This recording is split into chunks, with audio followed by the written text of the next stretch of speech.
आज की एक और बड़ी खबर, नेशनल हेराल्ड से जुड़े जिस केस में सोनिया गांधी और राहुल गांधी बेल पर हैं। नेशनल हेराल्ड केस में आज कई सवालों के जवाब मिले। तो नेशनल हेराल्ड केस से जुड़ी हुई खबर,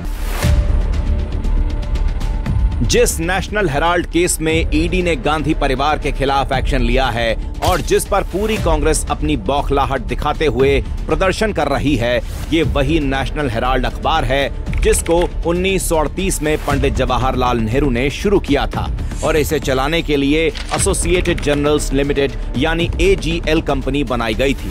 हालांकि एजीएल कंपनी धीरे धीरे घाटे में चली गई और कंपनी पर 90 करोड़ का कर्ज भी चढ़ गया और 1 अप्रैल 2008 को इसे बंद कर दिया गया। लेकिन राहुल गांधी और सोनिया गांधी ने 2010 में 5 लाख रुपए की लागत से यंग इंडिया नामक एक नॉन प्रॉफिटेबल कंपनी बनाई जिसमें सोनिया गांधी की 76% हिस्सेदारी थी। यंग इंडिया लिमिटेड ने नेशनल हेराल्ड को चलाने के लिए एजेएल के 90 करोड़ की देनदारियों का जिम्मा अपने ऊपर ले लिया। इसके बाद एजेएल के 10-10 रुपए के 9 crore share young India limited को दे दिए गए। 9 करोड़ शेयर के साथ यंग इंडिया को इस कंपनी के 99% शेयर मिल गए और इसके बदले यंग इंडिया लिमिटेड को एजेएल का लोन चुकाना था।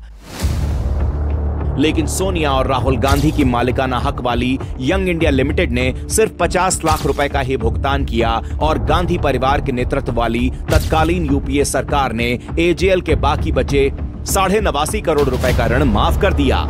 लोन माफ करते ही सोनिया और राहुल गांधी की कंपनी यंग इंडिया लिमिटेड को एजेएल की संपत्ति का मालिकाना हक मिल गया। सोनिया और राहुल गांधी ने कांग्रेस सरकारों के कार्यकाल में देश के कई शहरों में नेशनल हेराल्ड अखबार के नाम पर कई एकड़ जमीन आवंटित करा ली। इसकी प्रॉपर्टी की मौजूदा कीमत करीब 5,000 करोड़ रुपए से अधिक बताई जाती है। लूट का सारा खेल राहुल और सोनिया गांधी के मुताबिक चल रहा था, लेकिन 2012 में दायर एक याचिका से गांधी परिवार के इस कारनामे का खुलासा हो गया।